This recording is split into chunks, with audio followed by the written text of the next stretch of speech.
My dear fellow humans, my name is Bins and I welcome you to the 8th and possibly last part in my BUSTTMAM series on shapes. What? What is it? I don't know what you're talking about. Quit staring at me. Alright, fine. I upgraded the BUSTTMAM from version 5 to version 6 in between videos. Happy now? I know, I shouldn't have. You're right. I'm sorry. I feel like it's bad practice to work on the machine between one video and the next, but I just couldn't help myself. I am very excited. The good news is that this update has made the machine even faster, and the main change happened in the area that I want to talk about today, the validation module of the decoder. As you know, if you've been following the series, I split up the working of this factory's shape decoder into roughly 3 parts: the input selection, the calculation of the remainder, and finally the validation. The validator is the module to which the selected candidate pieces get presented, and it will try to stack the final shape with them. If it succeeds, then the candidate pieces get locked in and sent to production. Now, I've previously stated that I can send a new shape combo through this decoder every 4 ticks, and the reason for that limitation is precisely the validation unit. The validator takes 4 ticks to lock in a matching candidate set and block the flow of cycling candidates that comes after. Or, at least, drumroll please, that is what the version 5 did. While preparing for this video, I recall the explanations that I myself gave about synchronizing ticks back in video 5, and while looking at the way the validator worked, suddenly felt like I didn't actually practice what I preached. I felt like an even more meticulous calibration of the validator module could potentially bring down the amount of ticks required to lock in a matching candidate set, and since that was the limiting factor for the entire decoder, I could therefore increase the frequency with which pulses and therefore candidate pieces got sent through the machine. So I got into Zen mode, had another extensive experimenting session, and found my way into the light. I eventually found a setup that lets the validator turn a successful piece combo into a set of constant signals while simultaneously blocking the stream of subsequent candidates with tick precision. And that meant that I could increase the pulse frequency from 4 ticks to 1, which in turn means that while the version 5 was capable of handling 30 shape combos per second, the version 6 can now do quadruple that. Assuming a tick rate of 60 frames per second, the version 6 BUSTTMAM decoder handles 120 shape combinations per second. And I am extremely proud of that accomplishment. Now, as for the validation process itself, there isn't really a lot of new info to share, to be honest, provided that you have seen video number 10 of the BUSTTMAM series. I will leave a link in the description. For those who haven't seen it though, in a nutshell, it comes down to the fact that with the 5-piece approach that I am using, the different candidate pieces can be stacked in 3 ways. So let's have a look at that quickly. The first way is what I call the full house type 1. It's where you get your pieces 1 and 2 stacked, and then the result of that gets stacked with the 3rd piece. You know what I'm going to do? I'm going to lower my transport so that we can actually see what's going on. There we go. So in the first stacking type, pieces 1 and 2 get stacked together. The result of that gets stacked with the 3rd piece, And then simultaneously, in parallel fashion, we are going to stack the fourth and the fifth piece, and then those two come together to make up the final shape, like this example. The second stacking type is what I call the full house type 2, and our beloved rocket shape is an example of that.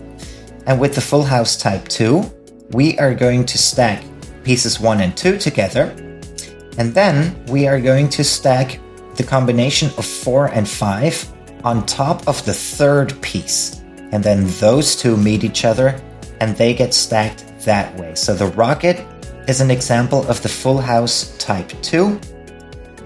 And yeah, that's how that works. The third stacking method is what I call a linear stack, and this example requires a linear stack. In a linear stack, we are going to stack 5 on top of 4, the result of that on top of 3, the result of that on top of 2, and finally the result of that on top of 1. And with these 3 stacking methods, you can stack any shape, right? You can stack any combination of pieces to produce any shape that, is possible within the game. With the right combination of pieces and one of these methods, you can always stack the correct shape. So, the way I did that, and again, this is very similar to to what I did with the BUSTTMAM machine, is whenever we get these candidate pieces, they get presented to this validation module. And this is just a virtual recreation of what we just saw, right? So I have these 3 parallel stacking units that each correspond to one of the methods we saw.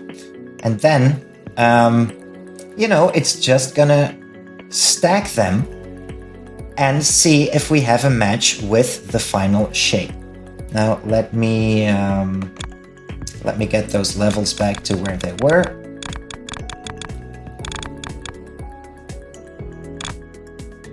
Come on. There we go. So that's basically what it is. Since I talked about it in the BUSTTMAM series at length, I feel like I shouldn't do it here anymore. The only difference is that, I had to tick synchronize every last bit of it, and that was pretty challenging. Now, I will spare you the details if you want. You can take a screenshot right here and look at it for yourself, or you can send me maybe a private message if you want the save game or something. But other than that, other than the tick synchronization, this validation method is still exactly the same as what it was before. So what is going to happen is that whenever we have a match, for example, this would be the full house type 1. If we get a match here, then we will emit a green circle as a code shape onto a special line. You know what? Let's get an example in. Let's see, is this one any good? Now let's try and find, well, it doesn't really matter. So now we got the blue one. It's essentially the same module, so I color-coded them. If the solution comes from this machine, then we will get a blue shape. If the solution comes from this machine, then we will get a green code shape. So in this case, we had a, hold on, we had a blue circle, right? So, I don't know what this is. Let's get rid of that. So we have a blue circle, which means that we found the solution here.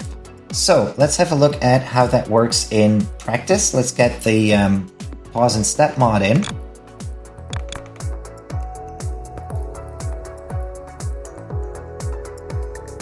Right, so as we move through here, right, you will see that we get a different candidate on every tick, except for apparently now.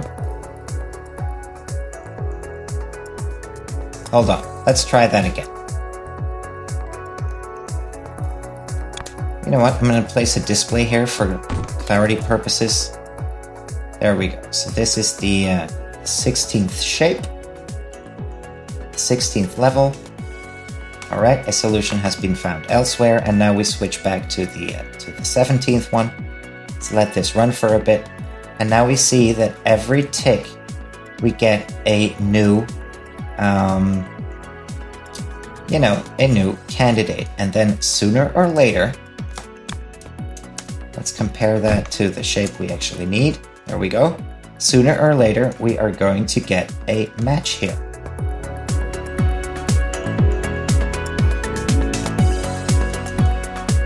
There we go. Okay, so it took a while. It probably took a while for all of the signals to travel through the entire decoder, but now we're back to analyzing one shape per tick. Okay, so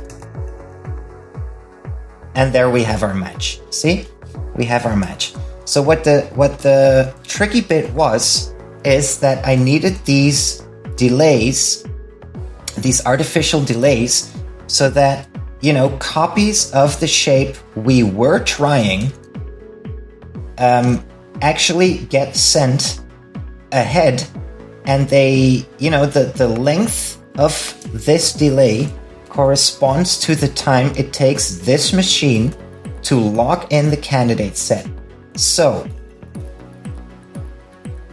now I have to pay close attention. The candidates that we need are, I think, this one, this one, this one, and this one, right? So in this current tick, we have a match, right? This is going to emit a 1 into the OR gate. The OR gate is going to make the signal constant, because if we move to the next tick, then we will get a 0 again, and we need to lock in these candidate pieces. And now keep your eyes on this line, right? They will move up 1 with the next tick. 3, 2, 1, go. Now, the OR gate gets a 1. On the next tick, it will emit its signal. There we go. Now we have the candidate pieces right here. In the next tick, we are going to get a 1 on this line, like so. And now the candidate pieces are here, here, and here. And because we have a 1 on this line, these NOT gates, they are going to block the flow. Simultaneously, on the next tick, it means that these candidates are blocked from these corridors. And at the same time, we are going to be generating a constant signal because of the OR gate we have right here. And the constant signal is going to lock these candidates in place. Are you ready? 3, 2, 1, go. And now we have the candidates locked in. This candidate, here we don't get anything. Then this candidate and this one, which is the 4th one. Okay, that is how the logging in of the candidates works.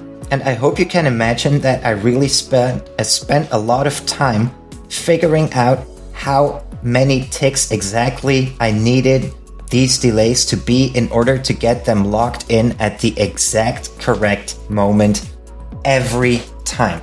Because an added difficulty with this is that these different modules, even though they're tick synchronized, they don't all require the same amount of ticks to stack their candidates. So I had to take that into account. And this is why you see that the different delay patterns here are not identical for the 3 different modules. Right? So a lot of thought went into this, and I will spare you the rest of the details, but I hope you can imagine that, it took a long time to get this done. And then now that we have the pieces in place, what will happen is this 1 is going to translate into the code shape, right? The code shape is going to get transferred here, There we go. And now these pieces get transported to these lines that ultimately lead into the factory right here, right? Now, while we're at it, at the meantime, I decided to have some fun with the displays as well. But no, let me talk about something else first. I said that the code shapes of this module are blue, the module of the code shapes of this module are green, but there is also a short track module that is able to handle, for example, the rocket shape, and it will emit yellow signals if we find a solution there.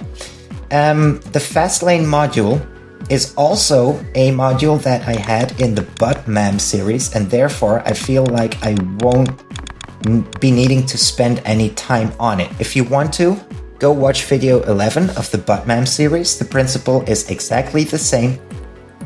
And whenever we get a yellow shape right here for a code shape, this one right here, that means that the shape got found by the fast lane module and the entire decoder won't even come into play. That's what I quickly wanted to mention about that. And then finally, we also get red code shapes if we want. And the red code shapes are when we have shapes that don't have any floating layers at all, right? So if we have shapes that don't have any floating layers that can just be stacked in regular fashion by a regular MAM, then I decided to issue a red code shape. Okay, what else is there to talk about? You can see that I decided to have a little bit of fun with the displays. You know, kind of like a slot machine, kind of like throwing some dice. These displays just, you know, do what you saw them do. I decided to have a little fun with that, and they just, you know, do their thing until the actual solution is found. Now, I feel like I don't really want to get into that. Again, if you want to look into it with more detail, these modules are responsible for that. If you want, send me a message or reply in a comment, and then maybe I can change my mind and we can have a look at these things together. And since this is the last video, I kind of want to make sure that I talked about everything. Maybe the last interesting thing to have a look at is this thing right here. This thing is it is what decides whenever we have an invalid shape. Okay, so for example, I have one right here, stored right here, a shape that is outright impossible.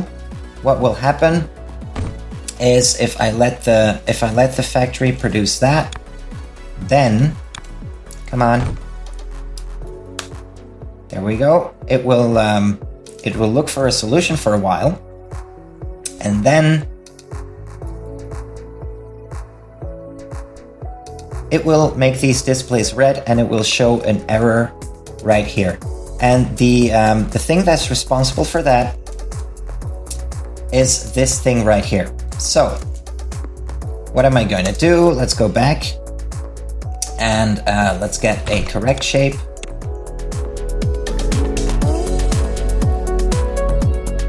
There we go. And now we're going to get that constant signal back in. And we're going to have a look at what goes on here. So we currently have a 1 on this line. Well, let's take it from the top, actually. What we get here is, be careful about this. Yeah, so the final shape travels down, it travels down, it travels down, and it is blocked by, come on, there we go. So, if we don't have a solution, we have a new shape, therefore we have no solution and no code shape. This is the line for the code shape. Then we will get a 1 here, and the shape gets to travel down. It goes here, where it will emit a brief 0 pulse because of this because of this comparing unit, right? It will get a brief 0 pulse out there, or actually a brief 1 pulse. I'm sorry about that. Brief 1 pulse. And what the 1 pulse is going to do is it's going to send a 1 onto this machine, which will reset the machine for a few ticks. Now the machine is reset, and now what we will see happening is this machine is at the end of the pulsator line, right? So it will take a few ticks to get this pulsator going, and then we will see that these pulses that get sent, they make it over here, right? So they get here, and this is basically an addition unit. So for every pulse we get, these signals are going to be generated constantly. This is a simplified version of the machine I showed off again in the BUSTTMAM series in video 8. So I will go over it quickly here. If you want to look at it, go look at video 8 of the BUSTTMAM series. But basically, it is just going to create a kind of ladder of constant signals. And when it reaches the top, it means that we will have had a total of 10 iterations of the entire module in which we didn't find a solution. And that for me is conclusive evidence that the shape is impossible. And if it reaches the top right here, then you can see it will generate this, this constant red signal.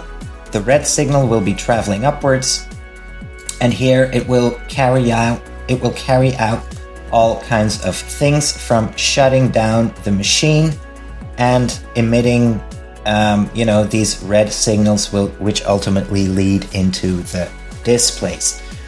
And I think with that, hold on, no, one more thing. So the thing that happens is when we reset the shape, right? This is a constant signal right now.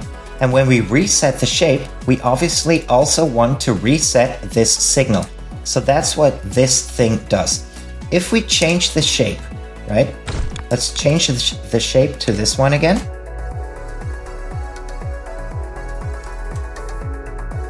So, and this thing, it is going to emit a brief 1 pulse right here, okay? There we go. The 1 is now on the line. And what that is going to do is it's going to reset this entire machine. So we have sustained 1 signals right here.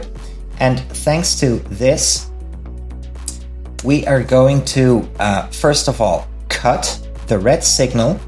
And we are also going to reset, these 1 signals right here. So I purposefully create conflict on this wire, because that is going to block all of the NOT gates. We don't need that one. All of the NOT gates from emitting signals. And that is effectively going to reset all of these 1 wires into 0 wires. That is how that works. There we go. And then the final thing I wanted to talk about is have a look at what is going on right here. Let's get a marker in. Did we get a signal yet? Yeah, we found a solution already. So the problem now with this is that whenever we find a shape, we are going to have some of these ticks in the binary ticker that I spoke about a few videos ago. They are still going to be active. And whenever I get a new shape, I actually want to reset this, right? So what I did here is I have this constant logo signal. I decided to, I took the logo as a gimmick. And the thing that is going to happen is if we get a new shape, look at what's going to happen. We are going to get this, this new shape on this line. There we go.